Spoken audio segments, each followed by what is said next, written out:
Hey everybody, Sean here from BoredParacord.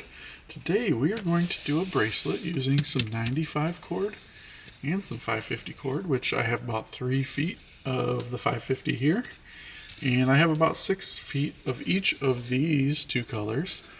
The 550 cord here is neon yellow, and then I also have neon yellow 95 cord and acid purple of the 95 cord, both 6 feet each.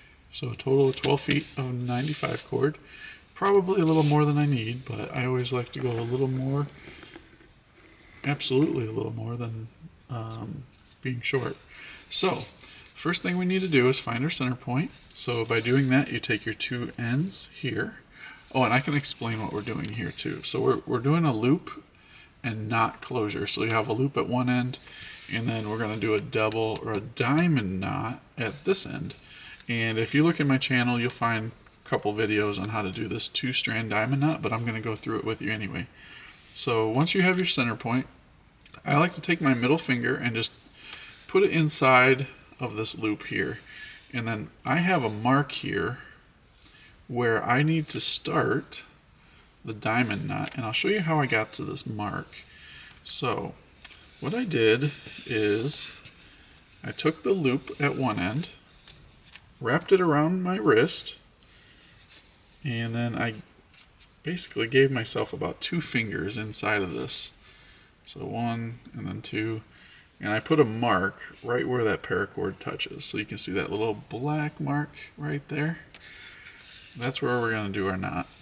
So that's how you get to it. Just kind of measure your wrist, and you want to have the knot a little bit further out because this bracelet's going to be a little thicker, filled up by the 95 cord. So you want to take your finger, your middle finger, put it through the loop, and you want to have about an inch. My black mark is right here, but I need to move it about an inch away from my palm. So we're just going to slide both cords down about an inch, and you can see that black mark right there. And bring both of the cords down towards you like this, and we are going to spin the cord forward and lay that cord on top of itself like that. So it comes up out of your hand, goes around, and then under itself. Now you're going to take your left cord now, go under this one. So you're going under this cord here, and then you're going to go over, under the one in the middle, and then over that loop there. So down through. Now you want to bring it up into this loop and pull it tight. So you have this kind of decorative sort of figure 8 looking knot here. Now you need to take your right cord. You can take this off your finger now. And let me zoom in on this. And I also have a video on how to do just this knot alone. It's called the double or the 2-strand diamond knot. So now we're going to take our working end here, and these are the 2 cords that were in your finger. So what we need to do is go around one of those cords that went down through your finger. So take this end here. So you have your right end and your left end. The right one's going to go around the cord and then up through the middle here. And we're going to do the same thing with the left one, but it's going to be around this cord here. So you go around that one and bring it up through the center, just like that. Now once you do that, you can start to tighten this knot. So turn it on its side, kind of collapse it down on itself a little, just like that. And I like to kind of just rotate these real slow while you're pulling. And I saw my black mark right there. So what we need to do is get this black mark right to the end. Let's see, where is it? Right there. So we need to get out here. So to do that, it looks like it's going to be this cord right here. So I know that if I pull a little out here, I have to pull the same amount out here.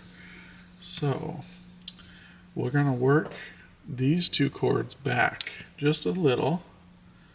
So we got to figure out where these are coming out at. It's not that one. Okay, there's one of them. So we'll pull a little there. And I think this is the other one. Yep, that's the other one. And you want these to be equal. There we go. Once those are equal, then we can start moving this cord throughout the knot. Oh, and these are what I was talking about being equal. So there we go that way. Turn this and pull this one this way. I'm just working all the slack right through the knot. Okay, so that went that way. So we're going to go and bring it out this way now. And then I should be able to bring that down. Yep. Alright, so we're just going to move this slack through this way. Here we go. There we go, and there's our mark right there. So then when I pull this through, it puts that mark right at the end of that knot, right where we needed it to be. We wanted that knot to start right after our mark. Okay, and then we can go ahead and get this nice and tight. Looks pretty good. These are pretty easy to do once you get the hang of it. There we go, and that looks pretty good. So now we have our loop, we have our knot. I'm going to put the loop at one end, like this, with the knot at the other. And then I'm going to take my two ends and get all the cord kind of lined up along with it. And you want to run about 3 inches past your knot. So this is going down and then coming back. So lay it on top of the knot, just like that. You're going all the way down, okay? And then you're creating a little loop at the end. So there's a loop here with both cords. Same loop as this one. And that's all coming back this way now. So you've got your two ends that you started with. That's running all the way down and then all the way back. And these are our cords that we're going to be working with, the two long ones. So the first thing we want to do is just kind of pinch everything. So you're not going to worry about your knot, and you're not going to worry about these two other little cords. Just trying to make that knot nice and straight. There we go. So these two smaller cords, you just kind of get those out of the way. And what we're doing is we're just wrapping around this bracelet while keeping all 6 cords on the inside. So wrap. And this first one's pretty important that you get it nice and tight. There we go. And you're just kind of alternating colors. Acid purple and then the neon yellow, just like that. And you want to leave a little bit of room between where you start wrapping and the knot, because you need a little bit of slack in there for the knot to sit properly in the loop when it's closed. Alright, so there's that. Now there's a couple ways you can do this. I find it's a little easier just to roll this. So I'm just rolling this whole bracelet and keeping the colors right next to each other. Every once in a while you're going to want to pull them tight, but that's kind of what you're going for right there. And if you roll it, then you don't have to move all that extra cord. Just make sure that these aren't going to cross. If they stay nice and parallel to each other, then it alternates the colors very nicely. And another thing is, once you get down to the end, you can keep twisting this, and I'll show you how to do it once you get down to the end. Oops. You can keep on kind of working this slack through to make it a little stiffer if you want the bracelet a little stiffer. But yeah, I'm just rolling this whole thing, and as I go, we're filling this up. Real easy. A lot easier than manually wrapping this around with all this extra cord that we have here. And you can see it's starting to twist right here, so you just go in there and kind of get all that out of there so it Makes it nice and straight again, parallel to each other.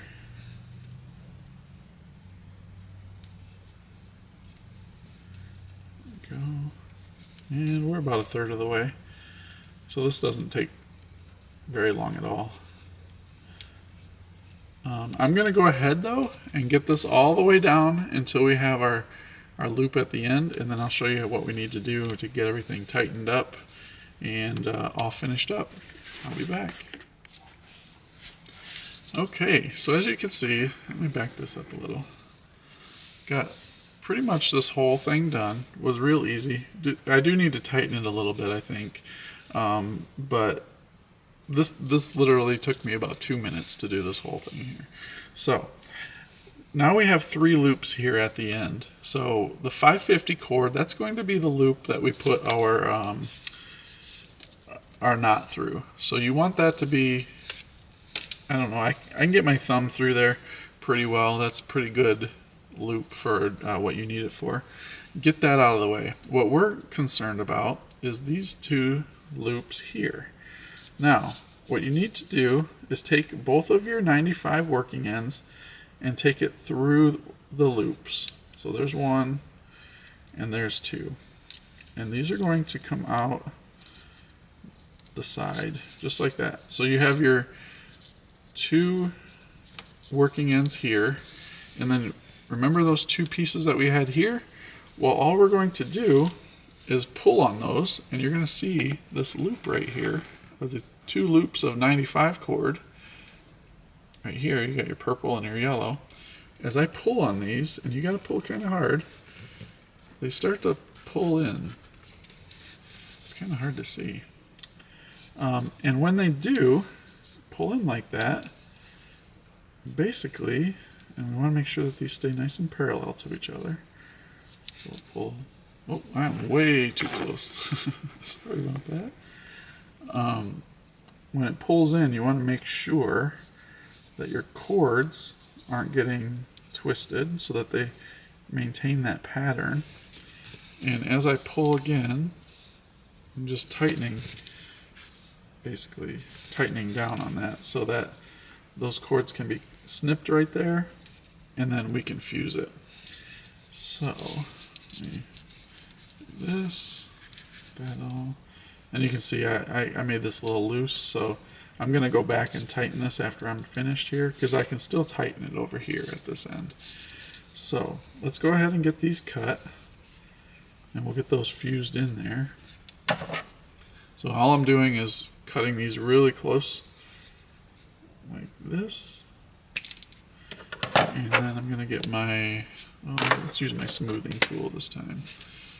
Alright, hit it with the lighter.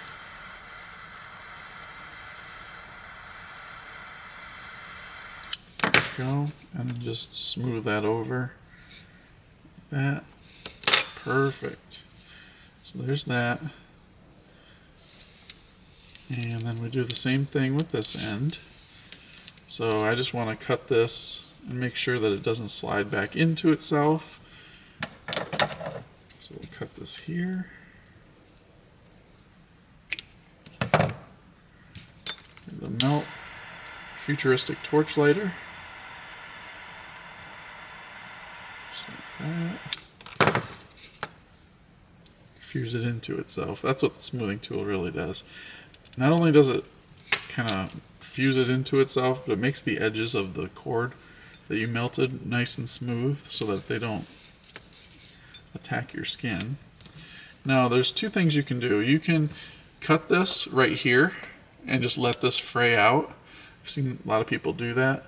Or you can cut it off and fuse it right at the bottom, which I like to do to make it a little cleaner. And what I'll do is I'm going to try to do this really slowly so that it doesn't turn black. And then I like to use this piece here as a texturizer over that melted point so that it kind of looks like paracord. And I'm just going to try to melt this without putting too much direct heat on it, but enough heat that it will actually melt. But do it very slowly.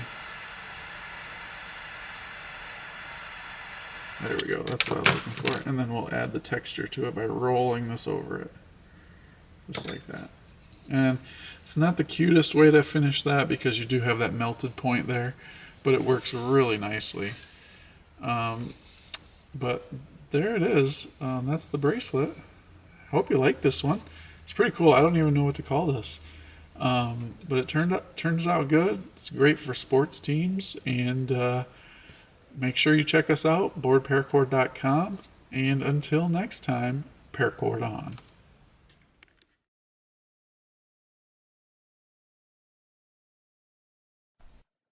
Do me a quick favor and hit that subscribe button to your left. There's other great videos all the time, and there's a few to the right side of the screen, and you can also buy Paracord at our site with the link at the bottom left. Thank you again for watching.